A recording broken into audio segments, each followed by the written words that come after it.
आदाब, नमस्कार। आप देख रहे हैं आईएनएन चैनल। मैं हूं शेख अहमद अली। इस न्यूज़ बुलेटिन में आइए नजर डालते हैं दिन भर की बड़ी खबरों पर। Telangana state engineering, agriculture and medicine common entrance test यानी TSMCET 2022 की तारीख का ऐलान कर दिया गया। वज़ीर तालीम पी सबिता इंदिरा रेड्डी ने मंगल को सदर नशीन state council for higher education professor R Limbadri और दूसरे मुतालिका अहदेदारों के साथ मुनक़दा इजलास में एमसेट की तारीख को खतियत दे दी है, जिसके मुताबिक रियासत में अब TSMCET 14, 15, 18, 19 और 20 जुलाई को मुनक़िद किया जाएगा। 14 और 15 जुलाई को एग्रीकल्चर के लिए एंट्रेंस टेस्ट होगा, जबकि इंजीनियरिंग के मुख्तलिफ कोर्सेज में दाखिलों के लिए ये टेस्ट 18, 19 और 20 जुलाई को मुनक़िद करने का फैसला किया गया। इसी तरह Telangana state engineering common entrance test यानी TSECET 2022 भी 13 जुलाई को मुनक़िद करने का ऐलान किया गया। ये कॉमन एंट्रेंस टेस्ट 23 इलाकाई मराकिज़ में 105 इम्तिहानी मराकिज़ पर मुनक़िद होंगे। मुताल्लिक़ा कॉमन एंट्रेंस टेस्ट के कन्वीनर्स की जानिब से तफसीली नोटिफिकेशन की इजराई के जरिए रजिस्ट्रेशन फीस के अदखाल और दूसरी तफसीलात का ऐलान किया जाएगा। कमिश्नर और डायरेक्टर महकमे सनत डी कृष्णा भास्कर ने तालीम याफ्ता नौजवानों को मशवरा दिया कि वो MSMEs की स्कीमों से इस्तेफादा करते हुए MSMEs यानी medium small and micro industries, micro enterprises के बारे में उन्होंने कहा कि इन स्कीमों से इस्तेफादा करते हुए अपनी जिंदगियों को खुशगवार नौजवान बना सकते हैं। कृष्णा भास्कर ने आज MSMEs पर शऊर बेदारी सेमिनार से खिताब करते हुए कहा कि बासलाहियत अफराद की तरक्की में मालिया रुकावट नहीं बनेगा।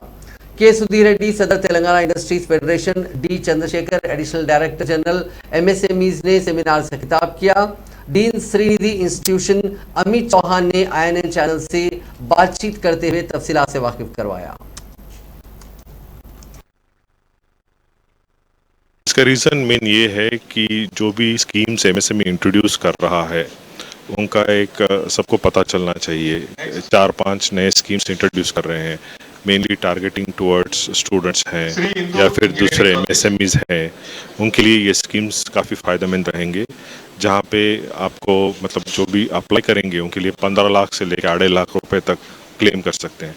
और इंस्टीट्यूट्स, इंजीनियरिंग जो इंस्टीट्यूट्स हैं उनके लिए तो और ही बेहतर है, क्योंकि अगर 2-3 आइडियाज़ उनके सेलेक्ट होते हैं स्कीम्स के अंडर तो 1 करोड़ तक का उनको फंडिंग मिल सकता है to incorporate their equipments and systems institutes के अंदर।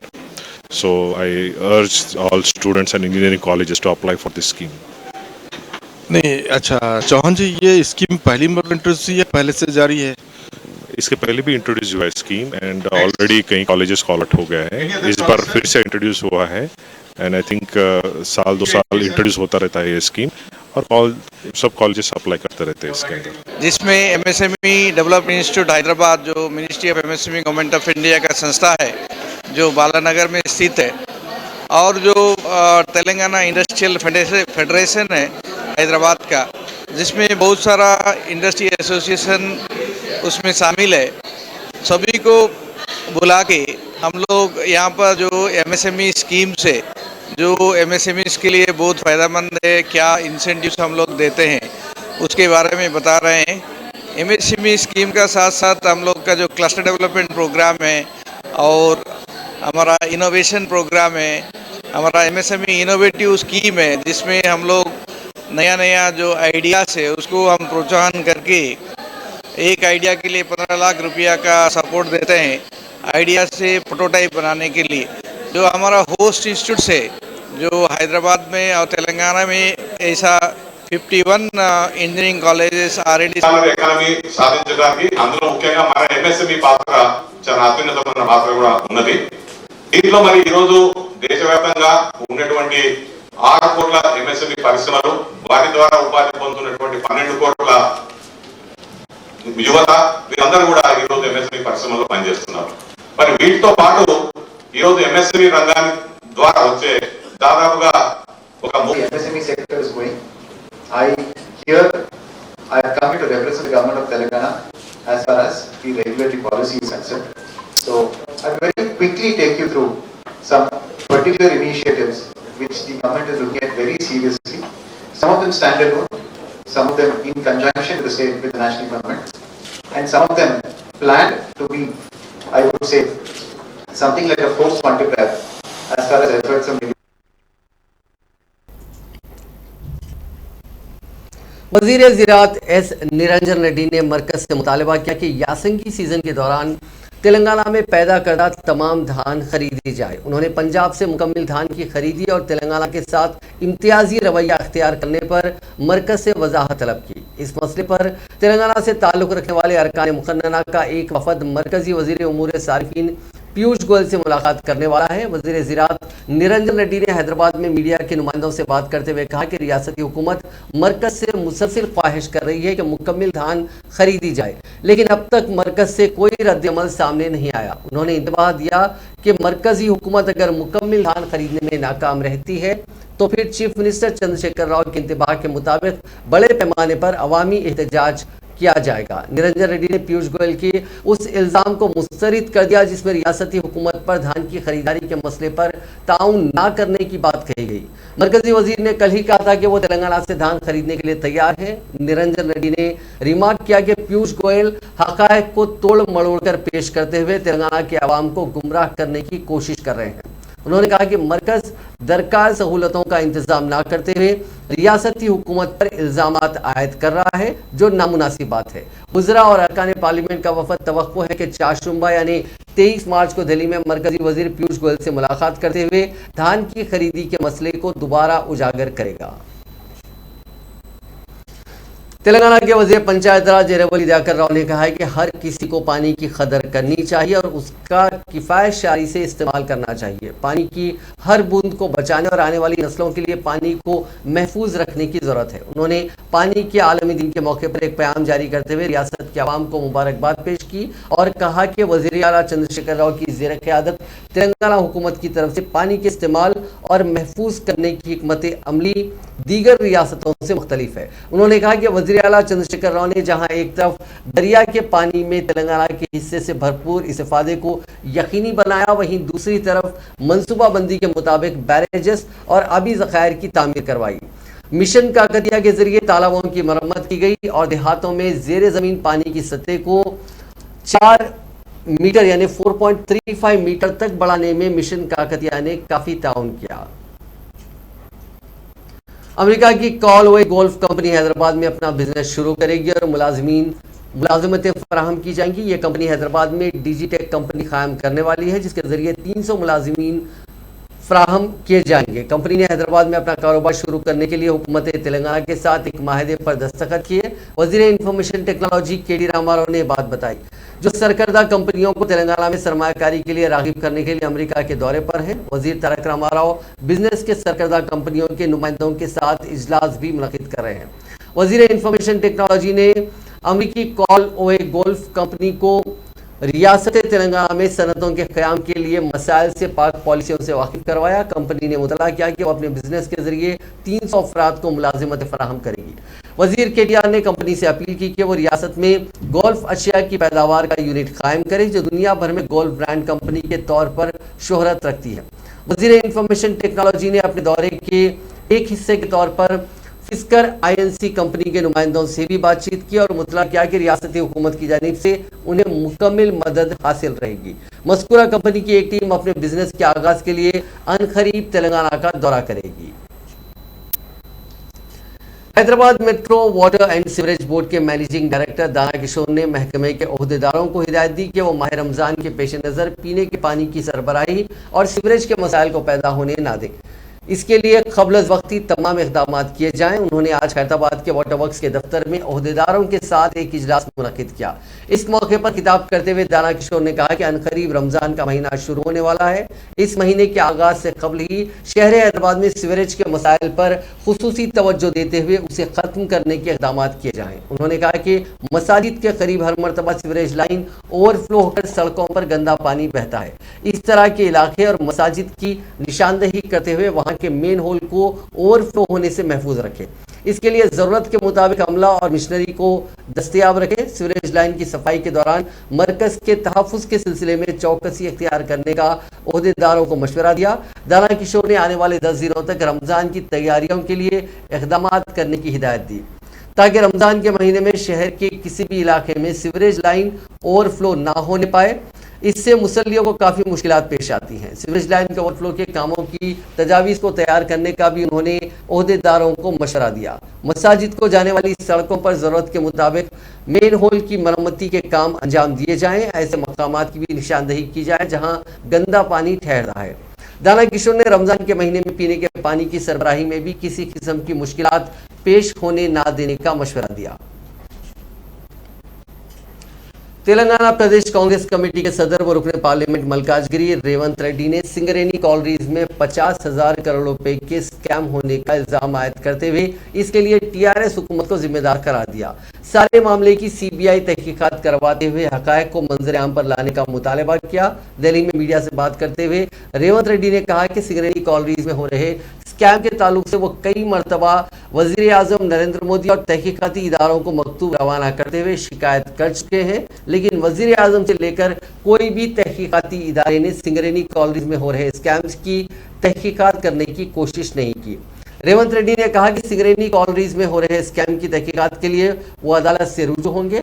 उन्होंने कहा कि सिंगरेनी कॉलरीज में कवायद के बरखिलाफ टेंडर तलब किए जा रहे हैं। सिंगरेनी कॉलरीज के चेयरमैन और मैनेजिंग डायरेक्टर श्रीधर के खिलाफ डीओपीटी क्यों कार्रवाई नहीं कर रही है। उन्होंने कहा कि प्रतिमा श्रीनिवास कंपनी को कवायद की खिलाफ वर्जी करते हुए कोयले के कानों को अलॉट किया जा रहा है। उन्होंने वजीर आजम से मुतालबा किया कि वो इस मसले पर सीबीआई तहकीकात कराएं या फिर उनकी शिकायत को सेंट्रल विजिलेंस कमीशन से रुजू करें।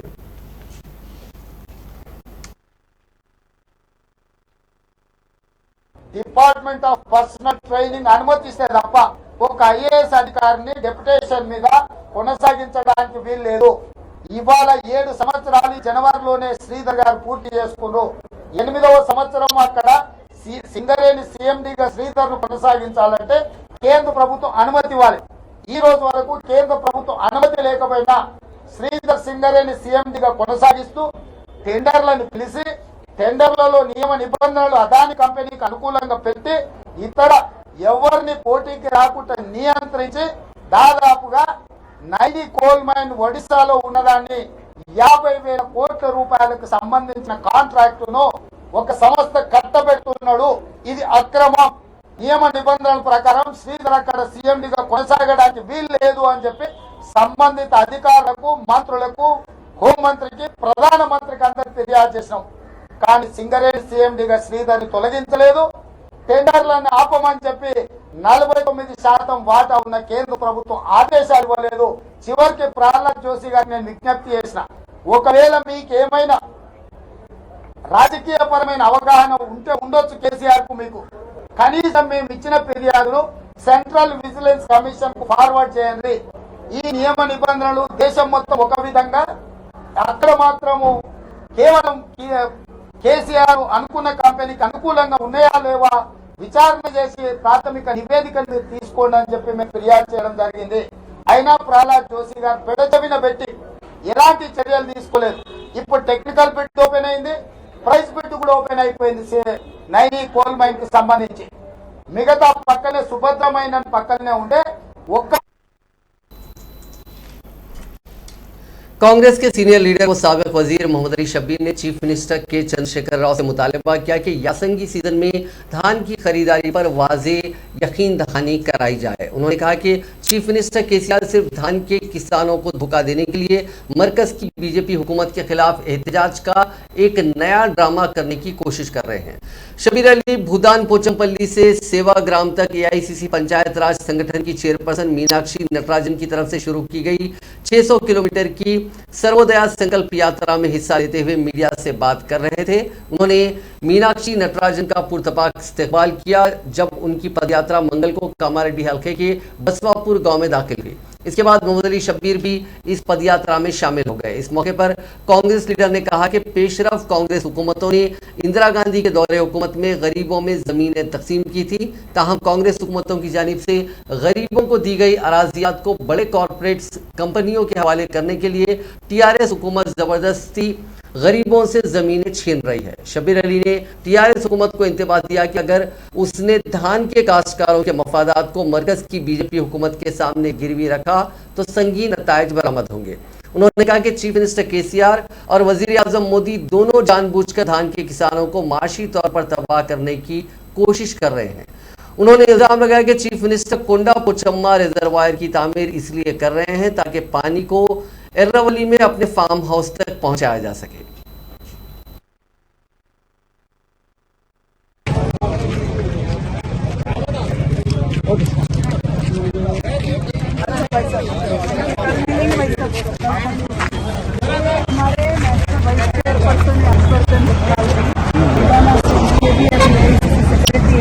उनकी बेटी है बुल्ढाना महाराष्ट्र में है बुल्ढाना वाशिम के बाद वो आज जब उसके गाँव से दिल्ली चले गए, लेकिन इसका बहुत मन करते हैं साथ है डेंटिस्ट है।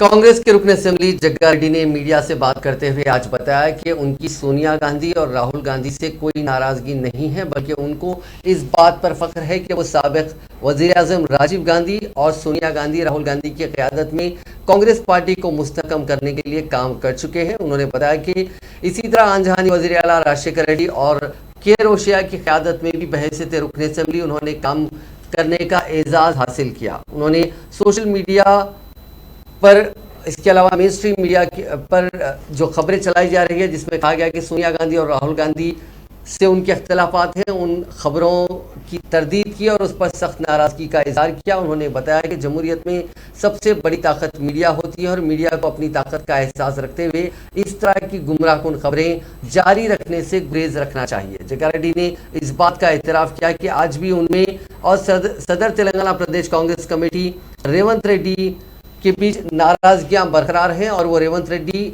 और एक दूसरे का मिलना सिर्फ इत्तेफाक था।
बीजेपी के तेलंगाना इंचार्ज तरुण चुग ने आज कारकुनों के साथ मीटिंग करते हुए कहा कि हर कारकुन को पार्टी को मुस्तहकम करने और टीआरएस हुकूमत की नाकामियों को सामने लाने के अलावा मरकजी हुकूमत व वज़ीर आज़म नरेंद्र मोदी की जानिब से मुल्क भर में किए जाने वाले तरक्याती कामों को आवाम तक पहुँचाने की ज़रूरत है। उन्होंने कहा कि बहुत जल्द तेलंगाना में पार्टी को मुस्तहकम करने और 2023 के आम इंतखाबात में पार्टी को इख्तियार पर लाने के सिलसिले में कौमी बीजेपी सदर JP नड्डा, मरकजी वज़ीर दाखिला अमित शाह और दीगर कौमी कायदीन तेलंगाना का दौरा करते हुए अभी से तेलंगाना में बीजेपी को इख्तियार पर लाने की मुहिम का बिगुल बजाएंगे। भारतीय जनता पार्टी की कौमी नायब सदर DK अरुणा ने आज वजीर आला चंद्रशेखर राव पर शदीद तनकीद की और कहा कि वजीर आला चंद्रशेखर राव अपने अखीर सियासी मफादात के लिए रियासत की आवाम के खिलाफ काम कर रहे हैं। रिसेंटली 5 स्टेट का जो रिजल्ट आया इसमें भारतीय जनता पार्टी 4 स्टेट में जो गवर्नमेंट बना रहे हैं, 4 स्टेट में बीजेपी जीतने के बाद CM साहब को यहाँ परेशानी शुरू हो गई, क्योंकि पहले से वो पहले से वो उनको ये था कि 4 स्टेट में बीजेपी नहीं आएंगे, बीजेपी नहीं आएगा। अभी 4 स्टेट में बीजेपी वापस गवर्नमेंट बनाने के बाद, वापस गवर्नमेंट में आने के बाद, जीतने के बाद यहाँ मुख्यमंत्री जी को फिर केंद्र सरकार के ऊपर कुछ न कुछ बात चलाना, कुछ न कुछ उसके ऊपर ब्लेम करना। फिर इसी सिलसिले में अभी नया फिर ये सिलसिला शुरू करा के पैडी खरीदना, पैडी सेंटर ने नहीं खरीद रहे, पैडी सेंटर पैडी खरीदना, राइस खरीदना, हम लोग दिल्ली जाएंगे, हम 2 दिन टाइम देंगे, बाद में अगर नहीं सुने तो हम दिल्ली जाएंगे। अरे पहली बात मैं ये बोल रही हूँ मुख्यमंत्री जी को, मुख्यमंत्री जी आपने तेलंगाना के लोगों को जो इलेक्शन के टाइम में आपके मैनिफेस्टो में जो प्रॉमिसेस करे थे, वो प्रॉमिसेस पहले आप पूरी करो।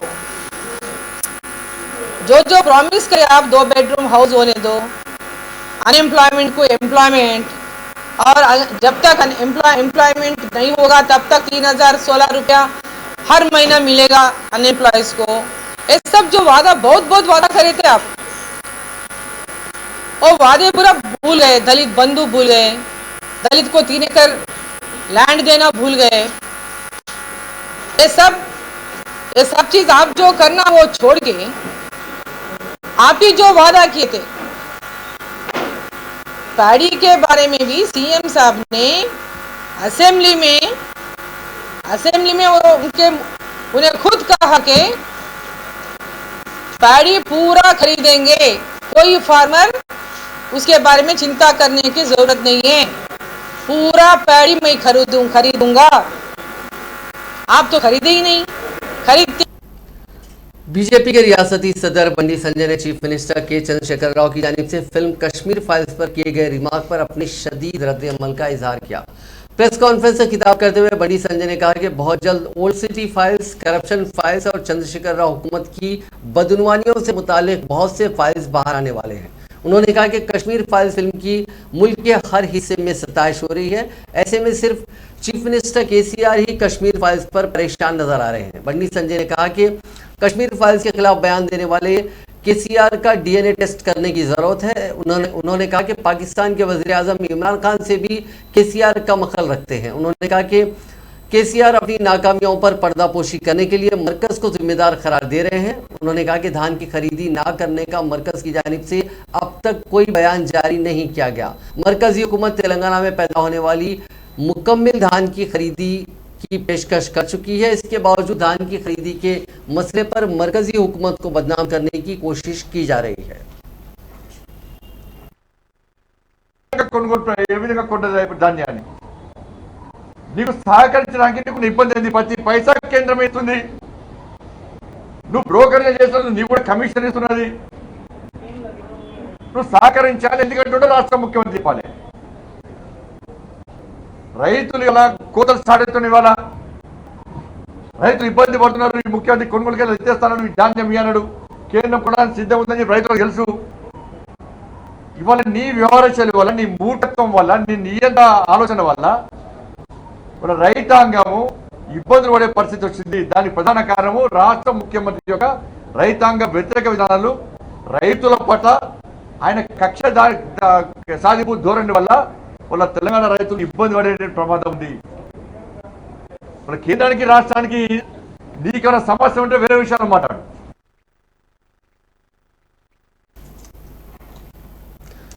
बीजेपी के सीनियर कायद डॉक्टर के लक्ष्मण ने कहा है कि मजहब की बुनियाद पर मुसलमानों को तहफ़्फ़ुज़ात फराहम नहीं किए जा सकते। इसके बावजूद चीफ मिनिस्टर चंद्रशेखर राव मुसलमानों को 12% तहफ़्फ़ुज़ात फराहम करने की अपनी कोशिश में लगे हुए हैं।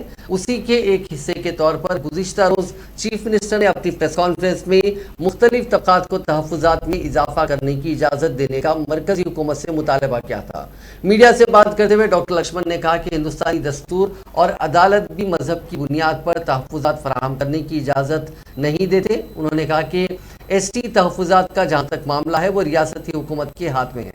हुकूमत चाहे तो एसटी तबके के तहफ़्फ़ुज़ात में इजाफा कर सकती है, लेकिन इजाफा ना करते हुए केसीआर मरकज़ी हुकूमत को जिम्मेदार ठहरा रहे हैं, जो नामुनासिब है। बीजेपी कायद ने कहा कि पार्लियामेंट और रियासती असम्बलियों के बैक वक्त इंतखाबात के ख्वाह हैं। लोकसभा के साथ तेलंगाना असेंबली के इंतखाबात मुनक्किद होते हैं तो इससे अवामी दौलत को ज़ाया होने से बचाया जा सकता है। కేంద్ర మంత్రి పీయూష్ గోయల్ గారు పార్టీ నాయకత్వం అంతా కూడా చాలా స్పష్టంగా రైతులకు అండగా ఉంటాము, రైతులను ఆదుకుంటామని నరేంద్ర మోడీ రైతు బాంధవుడని పదే పదే అటు పార్లమెంట్ బయట చెప్పినా కానీ విన్యాసాలు చేస్తూ ఉన్నాడు ముఖ్యమంత్రి. ప్రధానంగా నేను 2 అంశాలు నిన్న కేసీఆర్ గారు ప్రస్తావించినటువంటి దాంట్లో మీ దృష్టికి నేను తీసుకొచ్చే ప్రయత్నం చేస్తాను.